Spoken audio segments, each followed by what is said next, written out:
नमस्कार दोस्तों, बहुत बहुत स्वागत है आपका। नगरीय निकाय चुनाव इस समय चल रहे हैं और मतदाता तैयार है अपने मताधिकार का प्रयोग करने के लिए। बात कर रहे हैं मध्य प्रदेश के दमोह की। तो दमोह नगर पालिका में 211 उम्मीदवार 39 वार्ड में अपनी किस्मत आजमा रहे हैं। यह वादा कर रहे हैं कि हम आपके सच्चे हितैषी हैं, जनता के बीच में जा रहे हैं, मतदाताओं से अपील कर रहे हैं और मतदाता है कि सुन रहा है, चुपचाप है, वह फैसला करेगा मतदान के दिन। 99,000 से अधिक मतदाता है दमोह नगर में और हम लगातार उम्मीदवारों से चर्चा कर रहे हैं। क्या उनके वादे हैं, क्या उनके इरादे हैं, किस विषय को लेकर वो जनता के बीच में हैं, हम चर्चा कर रहे हैं, आपसे मिलवाते हैं। हम इस समय बैठे हैं फुटेरा वार्ड नंबर 4 के उम्मीदवार के रूप में। एक जाना माना चेहरा हमारे साथ है, नरेंद्र सिंह चंदेल, नंदू भैया के नाम से जाने जाते हैं। भारतीय जनता पार्टी में वह अनेक पदों का दायित्व निभा चुके हैं। विद्यार्थी परिषद से इस राजनीति की यात्रा का शुभारंभ करके युवा मोर्चा और फिर मुख्य संगठन में महामंत्री और फिर नगर पालिका में उपाध्यक्ष का दायित्व भी निभाया। लगभग 25 वर्ष हो गए हैं इनको जन की सेवा करते हुए और ऐसा ही व्यक्तित्व जिसे हम परिचय कराने जा रहे हैं फिर मैदान में है। जनता की सेवा के लिए मुस्कुराते रहते हैं, आत्मविश्वास से लबरे रहते हैं। कहते हैं बहुत बहुत स्वागत है। नगरीय निकाय चुनाव डुगडुगी बजी, मैदान में अब 211 उम्मीदवार हैं, 39 वार्ड हैं, लगातार मतदाताओं के बीच में पहुंच रहे हैं लोग। परंतु जब ऐसा मुकाबला हो, स्थिति ये है कि कांग्रेस है, भाजपा है और एक तीसरा दल सामने आके खड़ा हो जाता है जो कभी आपका था। उसके बाद भी आपके चेहरे पर मुस्कुराहट है। किन वादों के साथ आप मैदान में हैं, क्या है इरादा और क्या है आपके वादे? हमने जनता की सेवा की है, जनता की सेवा करते रहेंगे। सारा बाट पूरा हमारा परिवार है, वो परिवार के साथ हम चुनाव लड़ते हैं। वो परिवार के लोग हमारे साथ सदा रहते हैं। कोई भी समाज हो, सर्व समाज मेरी है। जिनके जो भी काम होते हैं उन काम के लिए मैं तत्पर रहता हूँ और हमें जरूरत पड़ती है तो वो हमारे साथ तत्पर रहते हैं। 24 घंटे दिन और रात लगातार जन के लिए समर्पित रहते हैं और यही है आपका सफलता का राज। जी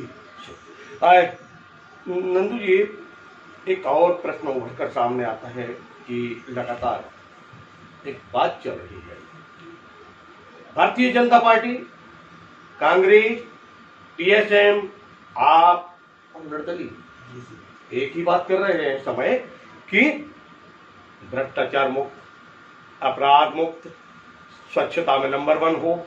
क्या पाते हैं आप ये मुद्दे हैं? मुद्दे चल रहे हैं, लेकिन भ्रष्टाचार मुक्त तो नगर पालिका पहले भी रही है। भ्रष्टाचार मुक्त नगर पालिका रही है आपका, लेकिन जिस प्रकार के, तो फिर भारतीय जनता पार्टी भी यही बात क्यों कह रही है? क्योंकि उसके संकल्प पत्र में भी वही बात आ रही है, वही बातें आ रही हैं, ज्यादातर विकास की बात आ रही है, भ्रष्टाचार की बात आ रही है, अपराध मुक्त की बात आ रही है। तो कहीं ना कहीं कोई कमी तो रही होगी। कमी हम लोगों ने 25 साल से नगर पालिका में है। कभी हम सभापति रहे, कभी अपील समिति में रहे, कभी हम उपाध्यक्ष रहे। हम सारे पार्षदों ने मिलकर नगर पालिका चलाई। भ्रष्टाचार की कोई बात नहीं, विकास किया, सबकी सुनी। कोई भी आए आदमी सबकी सुनेंगे। जीतने के बाद कोई बीजेपी कांग्रेस का नहीं समझा हम लोगों ने। ये हम लोगों का शुरू से 25 साल से रहा है और विकास भी किया है। शहर में पानी नहीं था, बीजेपी ने पानी दिया, कुटीरें दी लोगों के लिए है, जनता के जो भी काम रहे, राशन कार्ड बनवाए जनता के। हम लोगों ने तत्पर सेवा में नगर पालिका में रहे। नगर पालिका के कर्मचारियों ने भी अच्छा सहयोग किया। भ्रष्टाचार की बात कहाँ से आई? देखिए नरेंद्र जी, अभी वर्तमान समय में आपके सामने कांग्रेस है जी और कुछ निर्दलीय भी खड़े हुए हैं जी जी। और फिर साथ में तीसरा दल एक जो अनरजिस्टर्ड है लेकिन उभर कर सामने आया है, कभी भारतीय जनता पार्टी का था और अब मैदान में है। खेल बनाएगा, बिगाड़ेगा या फिर एक समस्या पैदा करेगा, किस रूप में देखते हैं आप और किसको चुनौती के रूप में देखते हैं, कांग्रेस को या टीएसएम को? हम किसी को भी चुनौती में नहीं देखते, क्योंकि हम चुनाव लड़ते हैं तो हम नहीं लड़ते, हमारी जनता चुनाव लड़ती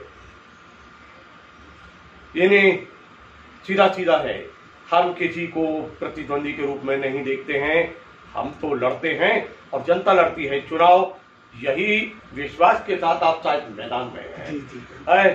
कुछ कमी रह गई होगी अभी शायद काम में, जिनको आप अभी तक पूरा नहीं कर पाए होंगे, और जैसे ही आप जीतते हैं तो पहली प्राथमिकता फिर से क्या होगी कि उस कमी को पूरा कर पाए। हमारे वार्ड में अधिक से अधिक 10% काम रह गया है।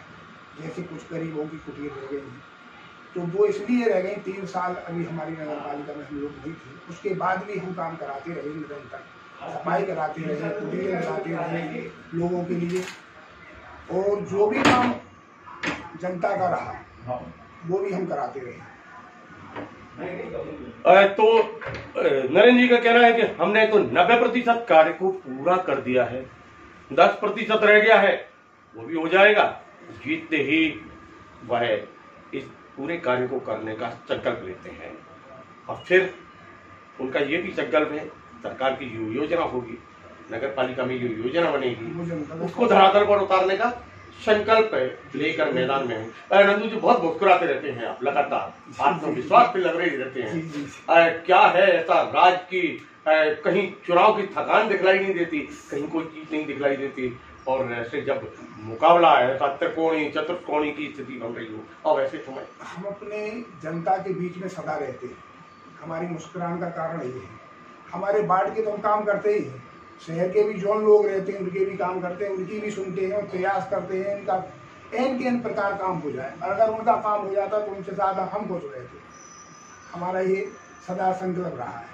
तो मित्रों, ये थे नरेंद्र सिंह चंदेल, 25 वर्षों से सेवा में हैं जनता की, लगातार जीतते हैं, और अब ये तीसरा दशक इनका प्रारंभ हो चुका है।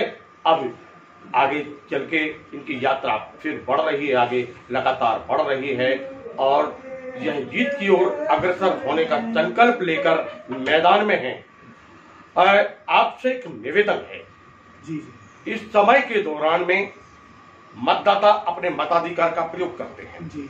मतदाता अपने मताधिकार का प्रयोग अवश्य करें, क्योंकि वोट की चोट बहुत महत्वपूर्ण होती है, और चुनाव आयोग का भी एक ध्येय वाक्य स्लोगन है, हर वोट जरूरी, हर निकाय जरूरी।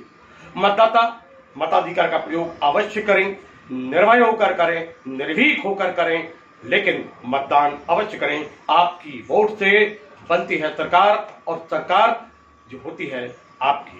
बहुत बहुत धन्यवाद नरेंद्र सिंह जी, आपके लिए बहुत बहुत धन्यवाद, जो आपने अमूल्य समय दिया।